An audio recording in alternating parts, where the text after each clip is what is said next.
फरवरी 2022 में यूक्रेन पर हमला करने के बाद से ही रूसी सेना ने यूक्रेन के कई इलाकों पर कब्जा कर लिया था, जिन्हें यूक्रेन अभी तक छुड़ा नहीं पाया है। Donbas, Donetsk, Luhansk, Mariupol, Melitopol, Bakhmut, Robotyne, Novoprokopivka जैसे इलाके अभी भी रूस के कब्जे में है।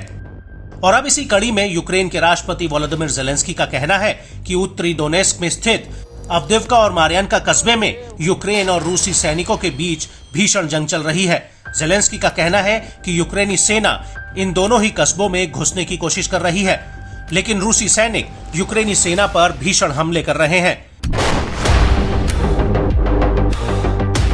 लेकिन यूक्रेनी सेना ने अपनी पोजीशन ले रखी है।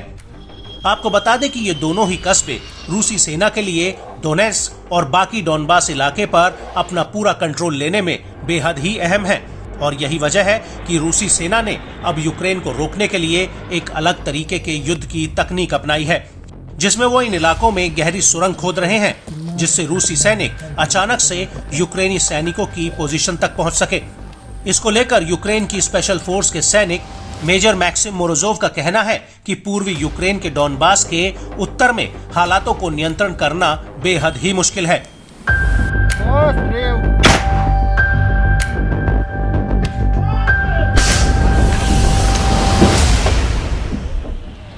वहीं यूक्रेन की 110वीं सेपरेट मैकेनाइज्ड ब्रिगेड के प्रवक्ता एंटन कोत्सुकोन का कहना है कि रूस पहले विश्व युद्ध की तरह जंग में चालबाजी कर रहा है।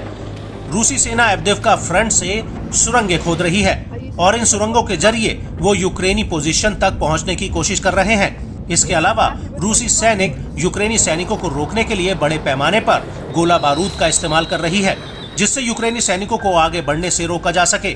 इसके अलावा रूस इन मोर्चों पर भारी संख्या में सैनिकों को इकट्ठा कर रहा है।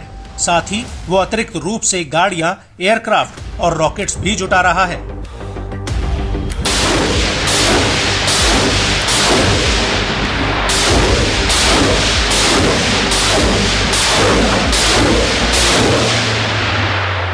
यूक्रेनी सेना का ये भी कहना है कि रूस युद्ध के मैदान में रोबोटिक गाड़ियों के जरिए हथियार सप्लाई कर रहा है।